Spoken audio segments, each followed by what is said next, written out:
Hi everyone, it's Gabrielle, and today we're going to go through the 2026 predictions for Leaving Cert Business. Just a quick disclaimer before we begin. These predictions are not guaranteed to come up, so make sure to cover every topic on the course before the exams. These predictions are based off evidence from previous exam years and from predictions given to us by expert teachers. Now, enjoy the video. In this video, we'll go through each section of the paper and we'll look at where you should focus your study. We'll also cover some topics that you might see come up in the 2026 exam. So let's get started. What should you know for Leaving Cert Business? In section 1, you'll find the short questions, which are worth about 20% of your exam. In this part of the exam, you need to answer 8 out of 12 questions, and these questions can come from any unit. However, for 2026, expect these questions to be heavier on units 1, 2, 6, and 7. This is because units 3, 4, and 5 are heavily featured in the ABQ and long questions this year. And also, the recommended time for this part of the exam is 36 minutes. So for some tips for this part of the exam, I'd recommend using very clear and precise language. Like for example, instead of just answering with the word profit, say reduced profit. Or instead of saying competition, say increased competition. And unlike subjects like English, here you should keep your answers short and straight to the point. There's no room for waffle. And always remember to define, give an example, and move on. And if you're looking to do some quick study on this part of the exam, be sure to check out the flashcards and quizzes on Studyclix to revise your definitions and different things that you need to know for business. So moving on to section 2, here you'll find the ABQ, and this is worth 20% of your exam.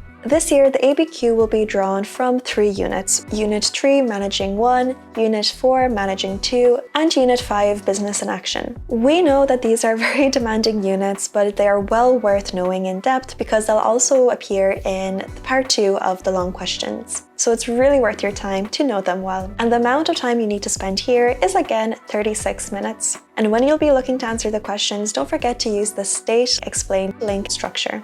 And just as a tip for this part of the exam, when you open the exam paper, be sure to read the questions first, and then you should skim through the text and see if you can pick out any keywords. For example, if the question asks you what sort of insurance a business might have, you could scribble down the ones you know and then find the links in the passage. And just to illustrate, instead of me listing out the different types of insurance, we'll pop them on the screen somewhere.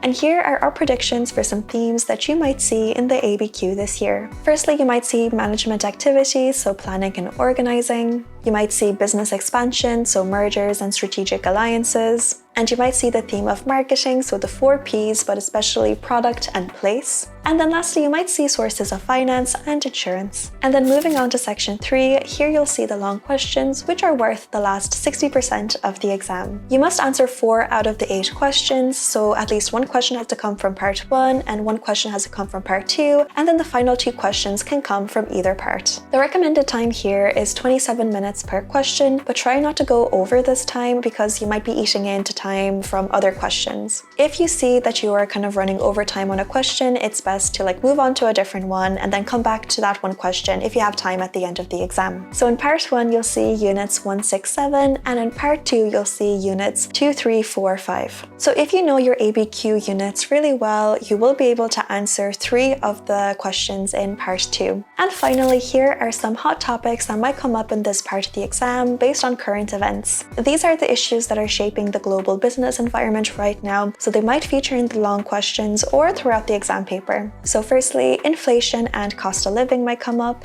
You might also see AI and digital transformation. You might see sustainability and ethics, EU trade, and lastly, you might see the theme of labor market and hybrid work. And just as one final tip, the best way to study business is to do past exam paper questions, and you can find those all categorized into topics on the Studyclix website. Do be sure to check those out. So that's all we have for the business predictions, and I really hope that you enjoyed this video and found some useful tips and tricks here. Wishing you all of the best with the study. Thanks for watching. Bye!